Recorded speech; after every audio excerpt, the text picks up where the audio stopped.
நன்றாக பராமரிக்கப்பட்டு வருது. ஆனால் பாஜக வந்து தூய்மைப்படுத்துறவங்க கேலி பண்றாங்க.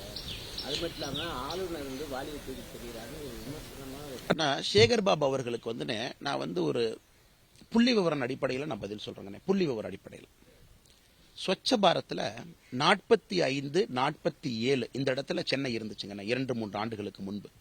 இன்னைக்கு சென்னை வந்து 199வது இடத்துல இருக்கு. உதாரணத்துக்கு அதே சேகர் பாபண்ண வசிக்கிற அதே சென்னையில சேகர் பாபண்ண யாரை கஷ்டப்பட்டு மேயரா போட்டாங்களோ அந்த மேயர் தலைமையில சென்னை என்ன நடக்குதுன்னு சொல்றேன். 199வது இடம் இந்தியால தூய்மை பாரதத்தில் நாம இருக்கோம். அப்படின்னா நமக்கு மேல 198 சிறு சிறு நகரங்கள் இருக்கிறாங்க. சென்னையில உற்பத்தி ஆகக்கூடிய குப்பையில வெறும் 12% குப்பை மட்டும்தான் வெளியெடுத்துட்டு போறாங்க. குப்பையோட இடத்துல போடுறாங்க. குப்பை வந்து சுத்தப்படுத்தக்கூடிய முறை இருக்கு. 88% குப்பை சென்னையில அப்படியே போட்டுறாங்க. இதுக்கு சேகர் பாபன் என்ன பதில் சொல்லுவார்? சென்னையை குப்பை நகராக மாற்றியதுதான் திராவிட முன்னேற்ற கழகத்தினுடைய சாதனை. திருச்சி இன்னைக்கு திருச்சி வந்து 112வது இடத்துல இருக்கு. ஏன்னா ஸ்ரீரங்கத்தை வந்து நம்முடைய ஆளுநர் ஐயா சுத்தப்படுத்தினாங்க. எல்லா கோயிலையும் சுத்தப்படுத்துற ஐயா. அந்த கோயிலை சுத்தப்படுத்துவது என்பது ஒரு திமுகவை குறை சொல்வது மாதிரி பார்க்காதீங்க ஐயா. சேகர் பாபனுக்கு சொல்றேன். நான் கோயிலை சுத்தம் பண்ணி ஐயோ திமுக சுத்தம் பண்ணல. அன்னைக்கு கோயிலுங்கிறது மக்கள் சொத்து, பொது சொத்து. மக்கள் சொத்தை, பொது சொத்தை மக்கள் வந்து சுத்தப்படுத்துறாங்க. நாங்க இதுல அரசியலாக பார்க்கல. அரசியல் கேள்வி கேட்டனால புள்ளி விவரம் சொல்றேன்.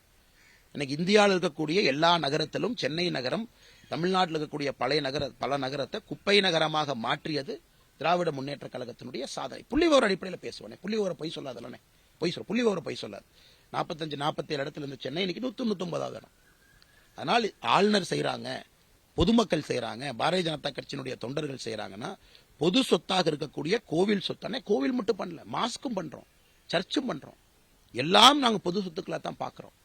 அதனால் இவருடைய வேலையை செய்யாம இவங்க வந்து கோயிலையே சுத்தம் பண்றாங்க. நீங்க பாத்தீங்க குப்பை இருந்துச்சானே கோயில் இல்ல. நாம குப்பையை கொண்டாந்து கொட்டணுமா? பிளாஸ்டிக் இருந்துச்சு, மண் இருந்தது, குப்பை இருந்தது, சுத்தப்படுத்தி இருக்கோம்ல.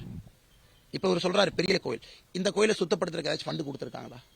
அதனால ஸ்ரீரங்கம் கோயில்ல பிரதமரை வரவேற்பதுக்கு அங்க ஆர்வமா காத்திருந்ததே கோயிலுடைய தூய்மை பணியாளர்கள். ஏன்னா அவங்களுடைய கடுமையான முயற்சி. அவங்களோட நாங்கள் இணைகிறோம். அவங்க மட்டும் செய்யற வேலையானா பாவம், எத்தனை வேலை அவங்க செய்வாங்க. அதனால சேகர் பாபு அவர்கள் தான் அரசியலை கலக்கிறார். ஒரு அறநிலைத்துறை அமைச்சர் செய்ய வேண்டிய வேலையெல்லாம் விட்டுட்டு அவர் வந்து பாத்தீங்கன்னா பேசுவதெல்லாம் அரசியல் கலந்து பேசுறாங்க. நாங்கள் இதில் அரசியல் பேச விரும்பலன்னு. கோவிலை சுத்தப்படுத்துவது எங்களுடைய தார்மீக கடமையாகத்தான் நம்ம செய்யறோம்.